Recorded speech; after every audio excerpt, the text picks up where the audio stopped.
ইসলামাবাদে কি এমন হলো যে আমেরিকা আর ইরানের হাই প্রোফাইল আলোচনাটা ভেস্তে গেল? চলুন দেখি। পাকিস্তানের মধ্যস্থতায় দীর্ঘ আলোচনার পরেও ফলাফল কিন্তু শূন্য। ইরান এক চুলো ছাড় দেয়নি। ডোনাল্ড ট্রাম্পের এই পুরনো কথাটা কিন্তু এখন আবার ভাইরাল। কারণটা বেশ পরিষ্কার, তাই না? তো আলোচনাটা ঠিক কোথায় গিয়ে আটকে গেল? আসলে তিনটা বিষয়ে কোনো পক্ষই ছাড় দিতে রাজি ছিল না। এই সেই তিনটি পয়েন্ট যা নিয়ে বিরোধ চরমে ওঠে। চলুন এক এক করে দেখা যাক। প্রথমেই আসা যাক হরমুজ প্রণালীর কথায়। আমেরিকা চেয়েছিল তেলের এই লাইফলাইনটা এখনই খুলে দেওয়া হোক। কিন্তু ইরানের সোজা উত্তর, আগে ফাইনাল শান্তি চুক্তি হোক, তারপর প্রণালী খোলার কথা ভাবা যাবে। এরপর এলো টাকার প্রসঙ্গ। ইরান তাদের আটকে থাকা $২৭ বিলিয়ন ফেরত চেয়েছিল। আমেরিকা শুধু এই দাবি মানল না, সাথে যুদ্ধের ক্ষতিপূরণের দাবিও সরাসরি নাকচ করে দিল।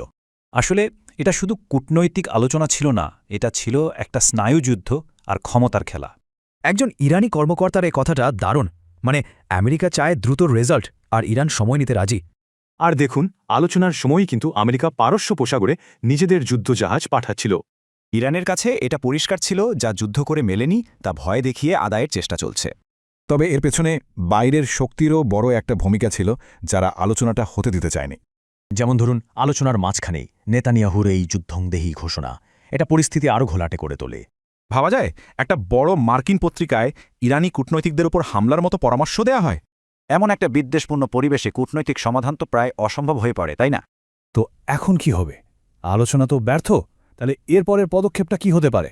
তবে একটা ব্যাপার, আলোচনাটা কিন্তু টানা প্রায় ২৪ ঘণ্টা চলেছিল। মানে চেষ্টাটা আন্তরিক ছিল। এই দীর্ঘ আলোচনা ভবিষ্যতের জন্য হয়তো একটা দরজা খোলা রেখেছে, যদিও সেটা খুবই দুর্বল।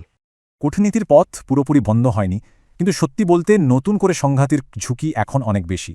শেষ প্রশ্ন এটাই, বিশ্ব কি তাহলে আরেকটা যুদ্ধের দিকে এগোচ্ছে, নাকি কূটনীতির সুযোগ এখনও বাকি আছে?